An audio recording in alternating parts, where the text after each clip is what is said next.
Boxing King Media, powered by BYD. Sam Jones, it's the day after a chaotic night before. A busy night for you, so we're going to fly through it because we've got a lot to discuss. You had three fighters on, you had a fight announced amongst all the other chaos, and Yeah, meeting your old mate Ben Shalom as well. So I want to start with Muhammad Ali. yeah, Bottom of the card, before the bell, what a fight. Just talk me through it. Are you happy with the decision and the rounds that you got? yeah. I was happy with the decision. I wasn't happy with the performance because the reality was he was tired after 2 rounds. Hindsight's a beautiful thing, but I think if we had all communicated better, coach, his dad, himself, me, if we'd all communicated together better, he probably shouldn't have boxed. Well, he definitely shouldn't have boxed. He had a loss in his family that everyone was very close to, which is always very difficult. But also that he'd not been in the gym the last few days, which just everything wasn't right yesterday. And there's no excuses, because if you're boxing somebody who isn't very talented, but if they're fit, they're very fit and they're strong, like the opponent was, he wasn't very good. Let's be honest, he wasn't very good. I'll be let's cards on the table. He's loads of levels above him. But if you're not fit enough, or you're not with it and you're not prepared, then you're gonna come unstuck. And he got a draw yesterday. I thought maybe he could have nicked it, but ultimately there was no complaints over the draw. Um, he's got to be better than that.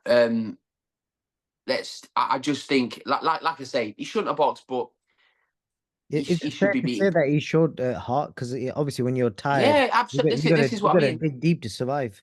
He dug deep. So it's like he will learn so much from that, and it's either going to make him or break him. Do you understand? It's either going to, in fact, that's either going to, like, it can either ruin you or it can make you so much better. And I think Ali, being the kid that he is, it's going to make him so much better. And I'd love to do the rematch, because I know Ali will be wanting to do the rematch, and would love to do that later this year. Hamza Udin, he fought a guy that was three weights heavier. I think he was. Before I talk about the performance, I just wanted to ask you, like, you as a manager, where do you kind of uh, like make the decision where, because I'm guessing it's not cheap to fly somebody from South America or somewhere in Thailand. People at his weight are going to be in them sort of countries. Where do you kind of draw the line where you've got to do that? It's well, when someone falls out a week to go, you can't book a you 1 minute. One sec. Sorry about that. All right. Yeah, it's hard to get people in because they need visas. So listen, Hamza Udin, I know, like, oh, you say this about all you Hamza Udin is special. You know he's special. Everybody knows boxing, knows this kid is going to be something very, very special. And when he fights somebody his own weight and he's hitting him the same way he's hitting him then, he's hurt both his hands, so we're just waiting for the results on them. Hopefully his hands are okay. But I'd like to do the Alfie Clegg fight next. Big move that. Is Dean White up for it? Let's see. You probably not, but yeah, he'd get dealt with. But it's like, who do you, if he doesn't, if he's not up for it, then where does he kind of fight? Do you understand what I mean? Like, you've got to fight each other. There's only about 10 of them in the division in Britain. So let's go. And then you had Cameron Wong again, another one of your fighters matched hard early. Calculated risk, would you say? I would say, like I've just said there on another channel, your rival channel. Who's rival I channel? was so proud of Cameron last night, because if he would have boxed Jeff Ofori over 6 rounds, it would have been a complete masterclass. Yeah, it would have been a masterclass. Cameron was he was so comfortable for 6, 7 rounds, and the last few were a little bit uncomfortable. He was never buzzed. He was never hurt, but he was roughed up. He's 21 years of age. It's his first fight at 140 against a fit, strong, tenacious Jeff Ofori. And Jeff Ofori, people that know boxing, he would win a title. If he got a good run and he was on the other side of the cards and he was looked after by a promoter, Jeff Ofori would win a title. And no, and to all the dickheads that'll say, oh, he's not a good stuff. I'm talking an English title. Jeff Ofori is more than good enough to win an English title. I was so proud of Cameron Vong yesterday. Box ticked, 10 rounds in the bank, loads of experience. Absolutely fantastic. I'm delighted with Cameron Vong. I really am. What's next for him? I'd like him to go and have a fight in America, get him some international experience, tick off another box, and then I'd like him to come back, and then I'd like him to be in some kind of title fight, maybe against Jimmy Joe Flynn. Okay. And then another one of you guys, Jack Catterall, in the middle of the event, you guys announced a fight with Regis Prograis. Part of me was hoping Prograis was going to make the ring walk, because when you guys stood in the ring, I saw the lights, like, lit up the ring walk, and I thought he was going to walk in. That would have been amazing, but Yeah.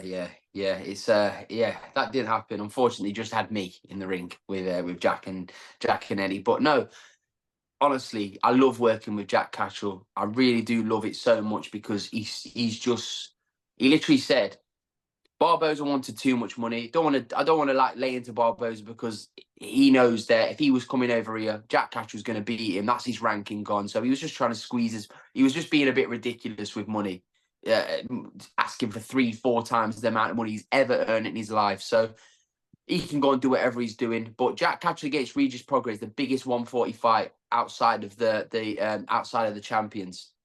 Devin Haney's going to take a year off because he's probably sulking. Ryan Garcia's banned now for a year. This is a big fight between Jack and Regis Prograis, and the winner will go on to fight for a world title. just out of curiosity, is Prograis, I'm assuming, would Prograis cost the same amount of money as Barboza was probably asking for?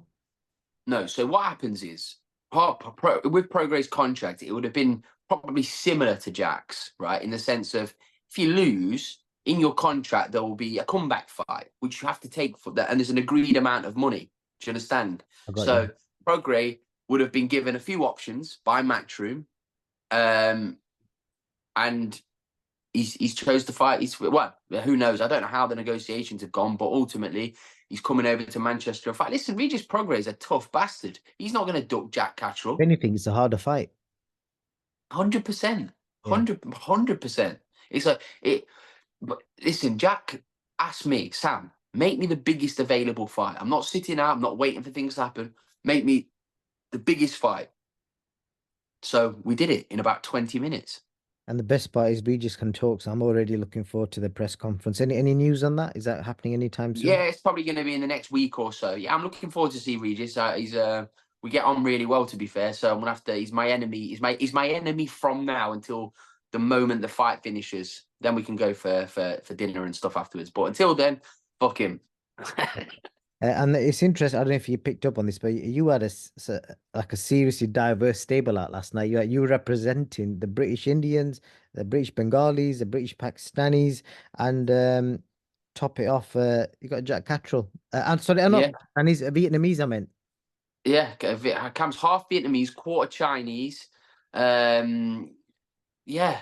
Jack, yeah, flipping it. Yeah, you don't read it I right hope you're that, learning but all these. Are you picking up any of these languages, by the way? no, not yet. You'd have to teach me. But do you know what? I'm very proud to work with the fighters that I do. I really am. Wicked. And let's talk about this big talking point yesterday. You would have seen the thing about Akib Fiaz's fight getting pulled.